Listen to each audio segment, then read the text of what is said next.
world before the flood wasn't small, primitive, or struggling to survive. It was vast, populated, and unified. A world that had centuries to grow without interruption. When human beings live for hundreds of years, knowledge doesn't reset every generation. It compounds, skills sharpen, systems mature, civilization accelerates. Most people picture early humanity as barely surviving. But the biblical record describes something far more dangerous. A world that had time to master its environment, refine its abilities, and push boundaries without restraint. This was a confident society. According to the genealogies, men lived 700, 800, even 900 years. That means a single person could witness centuries of cultural development. Entire populations could grow exponentially in just a few generations. By the time Noah was born, the earth wasn't empty, it was full. And with no natural disasters recorded before the flood, no climate resets, no global collapses, the antediluvian world had stability modern civilization has never experienced.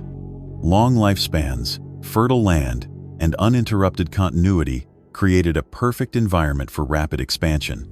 But the same conditions that allowed civilization to flourish also allowed corruption to spread unchecked. With no limits on time, ambition had room to grow. Power concentrated, knowledge outpaced wisdom, and humanity began to move in a direction that could not be reversed. To understand why the flood happened, you have to first understand the world that existed before it, not as a myth, but as a fully developed civilization that had gone too far.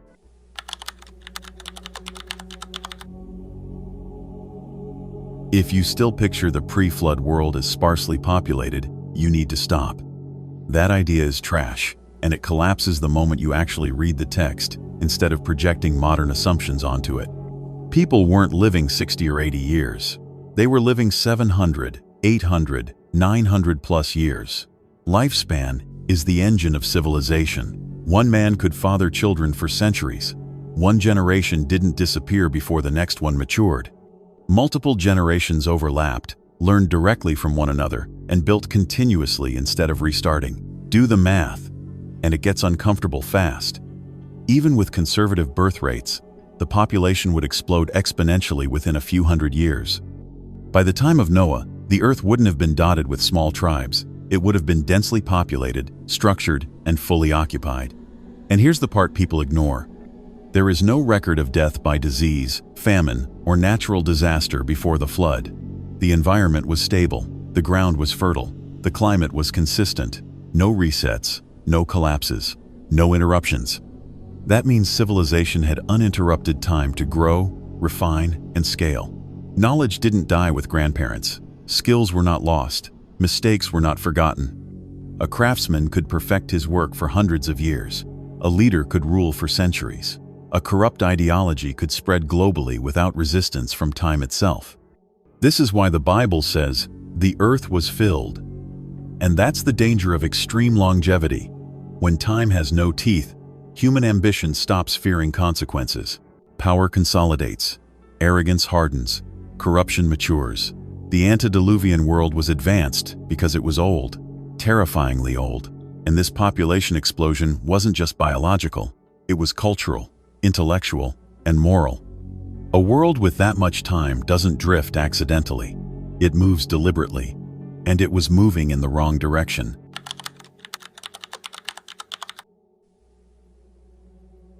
If you think advanced technology requires modern machines, that's ignorance talking. Technology is applied knowledge, and the pre-flood world had something we don't: time without reset. Within the first generations, humans weren't just farming, they were specializing. Jabal is named as the father of those who dwell in tents and raise livestock. That's organized animal husbandry, selective breeding, migration patterns, resource management. Jubal is called the father of all who play the harp and flute. That's structured music, acoustics, instruments, cultural expression. Tubal-Cain is described as an instructor of every craftsman in bronze and iron.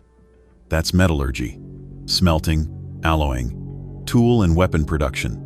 This is a civilization dividing labor and mastering materials.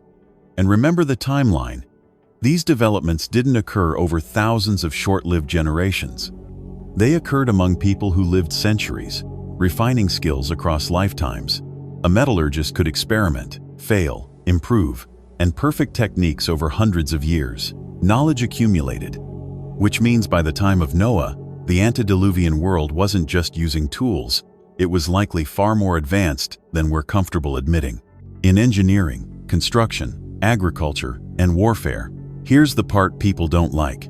The Bible doesn't say these skills were invented after the flood.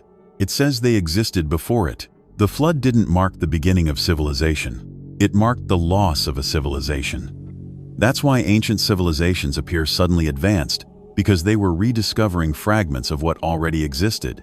Advanced knowledge without moral restraint is dangerous. Tools become weapons. Craft becomes domination. Innovation becomes arrogance. The antediluvian world didn't lack intelligence. It lacked wisdom. And when a civilization becomes technologically capable, but ethically bankrupt, history shows only one outcome. The flood was responding to unchecked advancement without restraint.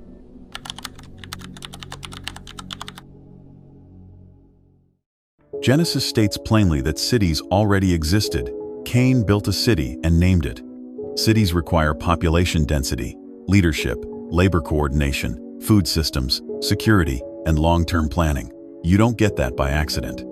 And because humanity had not yet been divided by language, the world was unified. One speech system, one shared pool of knowledge. This is where the antediluvian world becomes truly dangerous. A unified language means unified ideology, unified values, unified corruption. And with long lifespans, leadership didn't rotate quickly. Power consolidated. The same rulers, thinkers, and influencers could dominate culture for centuries. There was no natural reset through generational turnover. The antediluvian world wasn't collapsing from weakness. It was collapsing from coordination without conscience. That's the real threat of that era, and it's uncomfortably familiar.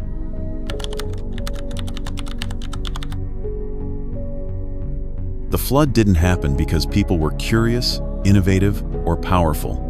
It happened because they became irreversibly corrupt, and not in a casual, people make mistakes way, in a total way. The text says, violence filled the earth, the whole system. When you combine long lifespans, advanced knowledge, centralized power, and a unified world, morality becomes the only thing standing between order and absolute chaos. And morality collapsed. Corruption wasn't just social, it was spiritual. Humanity didn't merely break rules, it rejected limits.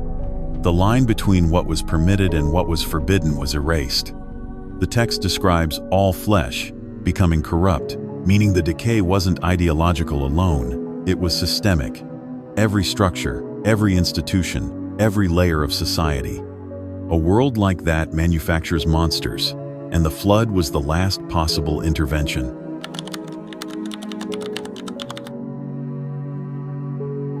By the time the flood came, this world had already crossed the line. Anyone who thinks the flood was an emotional overreaction doesn't understand systems, and definitely doesn't understand point-of-no-return dynamics. The problem wasn't that humanity was sinful. Humanity has always been sinful. The problem was that there was no break left. Extreme longevity, exponential population growth, advanced technology, global unity, centralized power, normalized violence, total moral erosion. At that stage, reform was impossible. Education wouldn't fix it. Leadership change wouldn't fix it. Time wouldn't fix it. Time was the fuel. Corruption wasn't an infection anymore. It was the operating system. This is the key detail people miss. The text says, Noah was perfect in his generations, not sinless, but genetically and morally uncorrupted within a collapsing system. He wasn't chosen because he was special. He was chosen because he was still salvageable. That tells you everything. The flood wasn't about punishment. It was about preservation. If that civilization had continued another few centuries, humanity wouldn't have evolved. It would have deformed beyond recovery. Whatever it was becoming, it was no longer compatible with life as it was meant to exist.